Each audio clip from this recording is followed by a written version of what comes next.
Hello and welcome to the Eagle's Eye, catching up with Berkshire visionaries.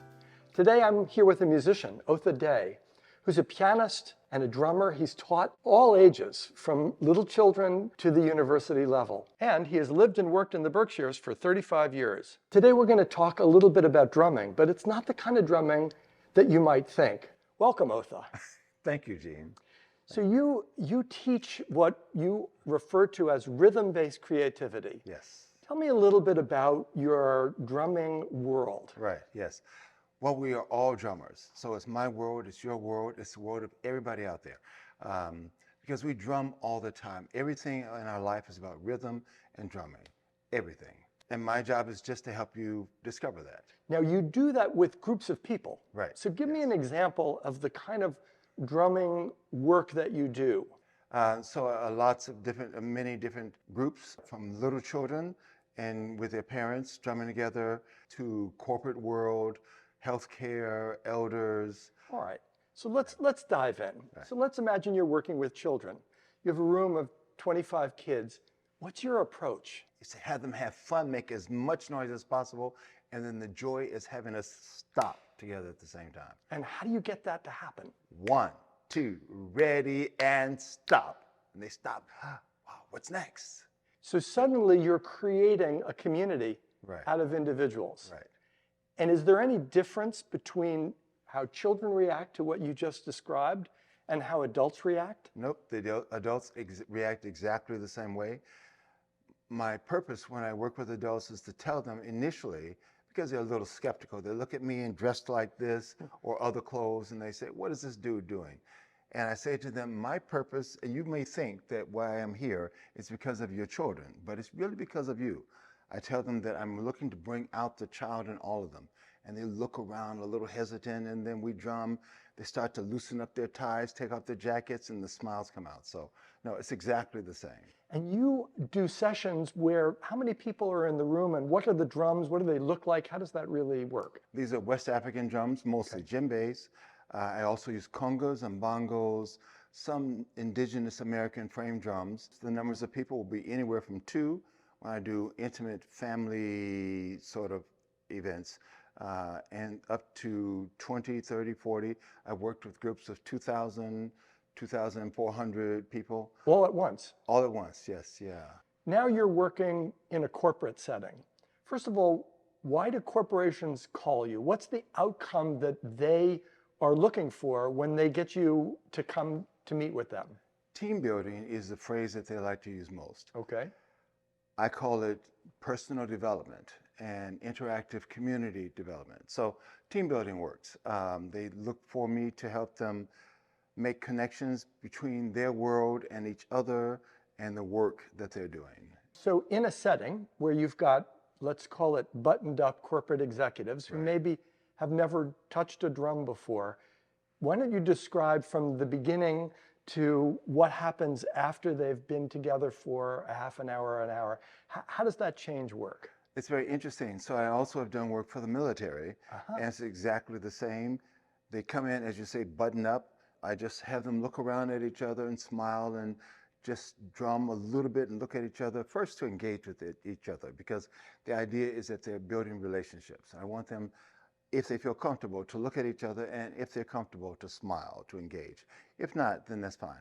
I usually have shakers that I'll give to them, little egg shakers, and I'm playing a rhythm, a really cool rhythm.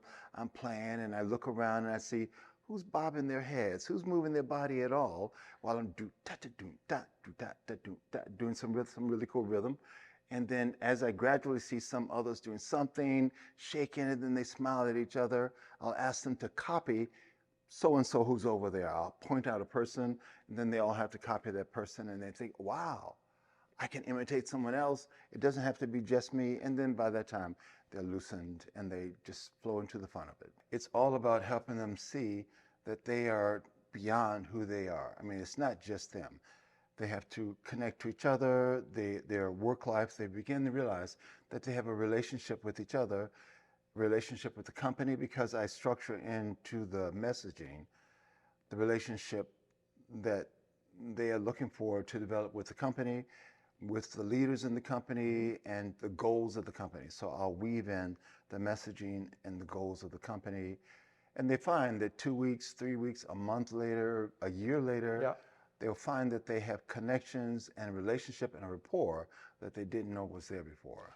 And this is something that music, and in particular drumming, can do that almost no other form of communication can. Would you agree with that? I would agree with that. And I start off by telling all of the groups that we are all singers, we're all dancers, we're all drummers, we're all musicians all the time. Our life is about that. What we do as humans is we suppress that. So, I mean, yes, dancing will do it. Group dancing is wonderful. Group singing is wonderful.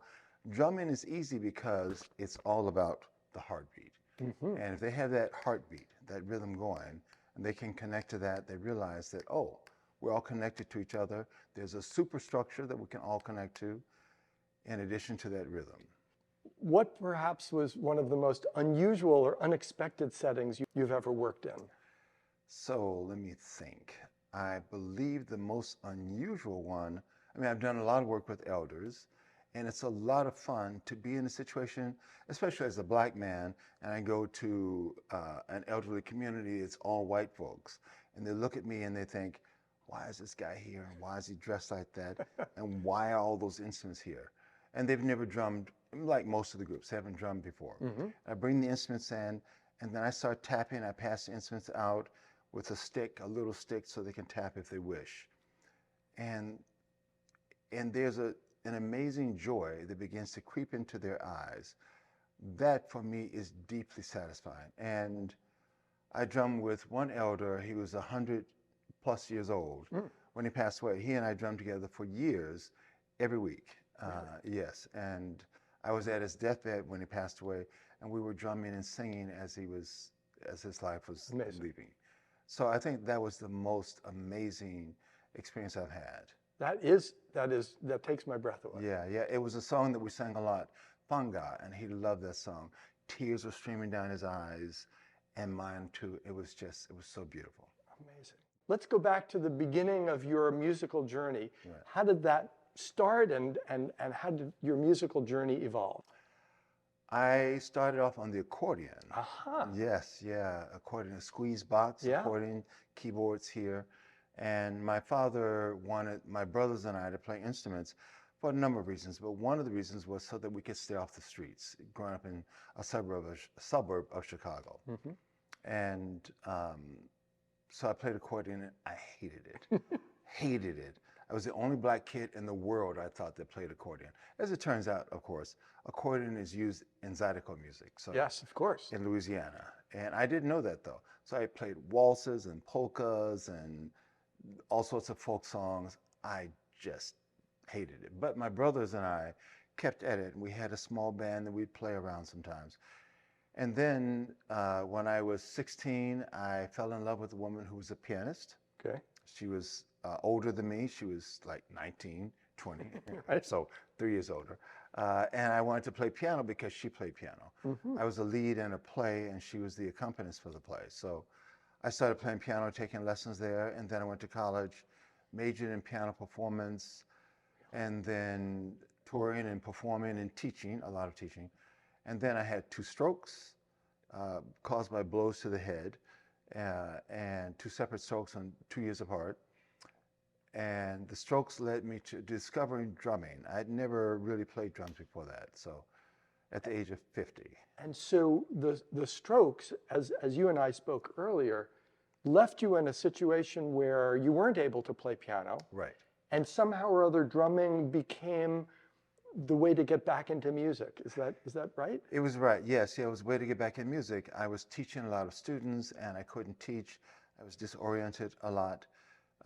But we found the soundtrack to The Lion King, Okay. the Broadway production, which we just went to see live on Broadway. Oh my So goodness. it was so exciting to do that. But so we found the soundtrack to The Lion King and put it on repeat, on a loop. And we happened to be, my wife and family and I happened to be in a music store and came across some congas and bought them, brought them home, not knowing anything about it. So I just tapped a little bit to it because I couldn't do much anyway. because of the strokes and the brain surgery. That just led to going online and looking for a teacher, finding a number of teachers, and that led to drum circles. Amazing. You're really, I would call you a musical innovator because you're using music in a way that brings people together. Now, you've already talked earlier about how you do it in corporate settings or where people hire you. Right. But you also have another vision for how you'd like to use drumming. Why don't you give me a little background about that? So there are a number of people around the world who do drum circles. It's not a very large group of us, but a number. And most of us use it and have for some many decades now to help people connect and have fun and joy. After the election in 2016, actually even in 2008, when Obama was first elected, and actually I can go back even further, but especially in 2008, and then most especially in 2016, I realized that America needed to have a conversation about race. It's really difficult to talk about race. It is. It gets to our heart. We feel vulnerable. We feel as if someone is attacking us. And because I occupy lots of worlds, I'm a black man having grown up in Chicago and from Mississippi, and I occupy a very white world. I bridge worlds. And for me, drumming is something that connects everybody. I realized that I had to do something to help people talk about race. Otherwise, we'll be consumed by the divisions of the country. When you use drumming to talk about race, give me an example of how that works. So the first thing I make sure to say, and after 2016, I decided I have to talk about race all the time. I can no longer leave it to when I'm hired. Because I am hired and brought in by groups to do that. But I realized I have to do that in almost every encounter I have with groups of people, especially when I have drums. With all of my events, I will say that we're all, I make sure to play the heartbeat rhythm after we've danced and played the shakers and looked around at each other and smiled. Then I have everyone look around and really look others in the eye and realize that we are all connected around the globe, all of us, that anything that happens to me affects you. Anything that affects your life somehow affects mine, even if it doesn't seem to happen right away. So I say that to everyone, and then I ask folks to think about the ways in which they have carried out an activity that somehow affected someone that they may not have known. And I have a lot of ways of helping us drum and talk about various rhythms and activities that weave and connect back to the central core, which is that we are all connected one to the other. So when we're in a group and improvising together, improvising rhythms, a rhythm that you may create can be part of my rhythm, could be separate from mine, but somehow interacts and flows, makes mine stronger and better. And then I respond to how you responded to my rhythm, and then someone else over here can respond to how we're dancing together. And so it becomes this group mesh of the ways rhythms and life can intertwine. So let's expand on that. Now let's imagine that you have a group of people, some black, some white, who connect musically and rhythmically, and you get people beating, literally beating together. Right. Does that open up conversation after the music stops? After the music stops, it really does, because they didn't realize, most people don't realize how much what they do is affected by what others do. We all think we live in a silo. We think that your body is there, my body is here, and we don't really interact. But the truth is that your body is there because mine is here. What you're doing, what's happening to the lights beyond us and everything, all the world beyond us, everything is affected by everything else. So once they realize that they're able to smile and play rhythms together and interact together, then we stop, and I'll pose a series of questions. I'll have folks either in duos or trios or quartets or small groups get together and press some issue. And usually I like to have groups start with the ways in which they grew up thinking about race. Because people need to say the word race. They need to say that I'm black, you're white, you're Asian, I'm black, you're brown, but they just say, acknowledge that. Some people think that even saying that is racism. And so we have to get to the definition of what racism is. And so But mostly it starts with helping people talk about or explore the ways in which they themselves have grown up thinking about race. And I would imagine that once you've been drumming with each other, the conversations, it's almost like a lubricant, It's a lubricant. for a conversation. That's exactly what it is. It's a lubricant. That's a perfect word. In fact, I use that. And they realize that the wheels have been greased. Oh, I'm comfortable now. We've smiled together. We've laughed together. You know, when people bond and connect that way, they feel an ease. And so it's about helping folks open up their hearts. Well, this whole conversation, and the reason that I wanted to speak with you so much is that you're really a visionary. Most people think about music and drumming as pure entertainment, Right. but you're looking at it in a different lens. And I guess I would ask you if you could imagine amplifying the work that you do, if you, through the results of your work and others, what do you expect or what do you hope for in our society through the work that you're doing? What is your vision of the future and what do you hope to achieve? Thank you. My big hope is that, well, first, the people who inspired me, who educated and trained me in this, there are some who go around the world doing drumming in war-torn countries. They're in literally war-torn, you know, in Syria and Lebanon and these factions. And they'll have them drumming together and work out what it means to find peace together through rhythm. My vision, and many of us are hoping that for a drum to be in every home, and so that when families come together and there's strife in the families, because families have strife. When strife is in the families, then you'll come together and do some body percussion, cup games, shakers, and someone will start a rhythm. When they're exasperated and don't know what to say, and they'll pick up sticks to play on the drums, Yeah, you know, sure. or to play on the tabletops. Everything is drumming, you know, everything is rhythm. So they open the cupboard and bang that back and forth, take cans together and make rhythm. So I want folks to realize that there are ways to connect and to have conversations so that when using words becomes difficult, you can go beyond that and do something else that's fun and breaks the ice, because it's the ice breaking. I think that's so wonderful. And the more that you talk, the more I think that we're in a world in which, if I were to imagine the future, we're going to become more digitally connected. Right.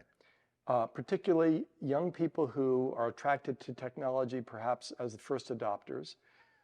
The technology tends to separate people. Right. Yes. You know, the whole discussion of the metaverse is you in an artificial world. Right. And so on some level, what you're talking about is going back and replacing or including in life something that's very elemental. Right. And when you said, I'd like a drum in every household, I thought to myself, decades ago, we heard Bill Gates say that his vision of the world was a computer in every home. Right, yes. Which seemed like, in the days that he said that, an outrageous notion that everyone could have a computer in their home, if not more than one. Right. Your notion is a drum in every home. Right, yes, yeah. And I think the two things could probably coexist. They could, they should. They should Right, coexist. yes, yeah. Well, it's really been a pleasure learning about your work, listening to you talk about how drumming can change the world, and I thank you for stopping by, and I really enjoyed our conversation. Thank you, as did I. Thank you so much.